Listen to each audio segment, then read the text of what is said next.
Well, the campaign trail is very interesting.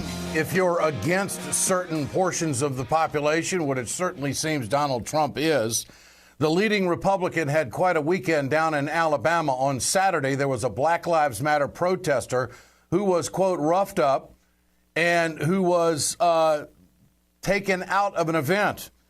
A video posted online showed people kicking and pushing a man who was later identified as a Black Lives Matter protester at Trump's rally on Saturday in Alabama. This is Trump's version. That the man that was I don't know, you say roughed up, he was so obnoxious and so loud. He was screaming. I had 10,000 people in the room yesterday, 10,000 people. And this guy started screaming by himself. And they did, I don't know, rough up. Maybe he should have been roughed up, because it was absolutely disgusting what he was doing. This was not handled the way Bernie Sanders handled his problem, I will tell you. But I have a lot of fans, and they were not happy about it. And this was a very obnoxious guy who was a troublemaker, who was looking to make trouble. But Donald Trump, I didn't get to see the event. Okay, let's go to Dr. James Peterson. He is the Director of Africana Studies at LeHigh University, with us here on Ed Schultz News and Commentary. Doctor, good to have you back with us. Thanks, Ed. Thank you for having me. All right, what do you make of this? Who's at fault? What happened in the response of the candidate? Okay, well, so first, protests are going to happen at presidential candidates' rallies. This is a part of the American tradition. There's really nothing more American than sort of speaking your voice, sometimes in the minority. And so the idea that the Trump campaign couldn't handle this in a way or diffuse this in a way without letting his actual supporters have a physical interface with this protest doesn't make a lot of sense. Also, Ed, think of the high irony of Donald Trump's response referring to someone as being obnoxious.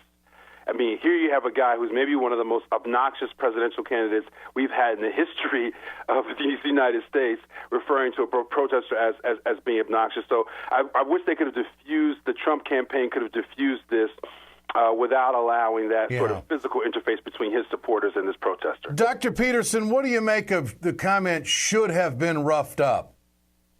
Inappropriate, Ed. It's inappropriate. But again, this is a candidate who defies all sort of everything we know about the sort of etiquette for presidential candidates, which is to say that if I don't know if any other candidate in the past said that a protester at one of their events should be roughed up, they essentially would be cast out from the presidential campaign.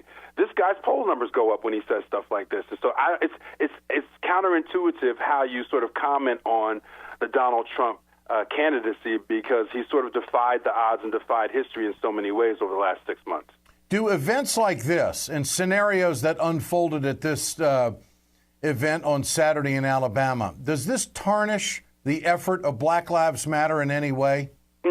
No way. I certainly don't want to see any violence, but I suspect that Donald Trump will see more Black Lives Matter protesters at his events going forward. Okay. Is this turning off an entire generation to the Republican effort in this country?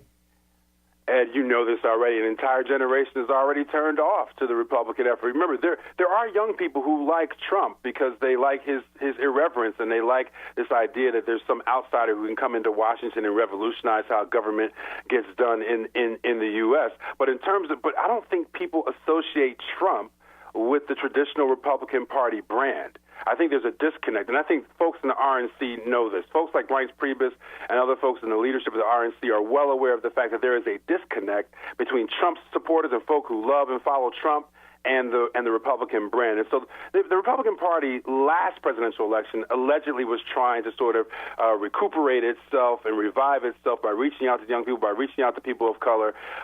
Clearly, once the presidential cycle came around, it was clear they were not invested in doing that.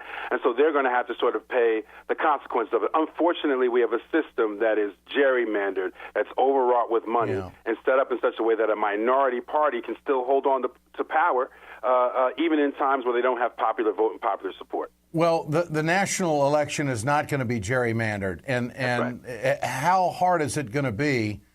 Well, let me phrase it this way: what do the Republicans expect to be the end result to get people of color in this country to see their vision for the future when things like this happen? I mean, it's very clear that the Black Lives Matter movement in this country has been discarded by the mainstream media.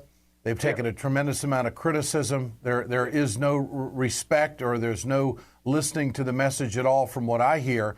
So where's the gain here for the Republicans if they're trying to make sure minorities in this country have a better America ahead and a better future ahead? Where's the gain here? So far, that's only been lip service, Ed. I mean, what we have to wait until this presidential cycle moves into the general election, because these guys on the right and the Republican candidates are all playing to a base that actually, we call it the red meat base because they love the red meat of somebody throwing out or beating up some black guy at a Donald Trump campaign event. I know that sounds horrible to a lot of your listeners, but there are some folks who are probably applauding that. There are some folks who feel like Black Lives Matter is a movement that's antithetical to the principles of America, and that black folk need to sit down and be quiet somewhere. And so Trump's response is playing to the sort of primary base where we see Republican politics outside of the sort of scope of mainstream America. We have to see what these folks are talking about once the general election piece starts.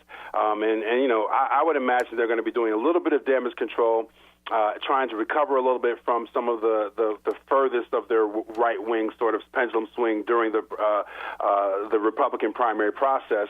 But I don't know if there's any gain for the Republicans to be had out of this presidential cycle. I mean, the damage to me seems to be pretty much done at this point. Dr. James Peterson, Director of Africana Studies, LeHigh University. Good to have you with us, James. Appreciate it. Thank you so much, Ed. You bet.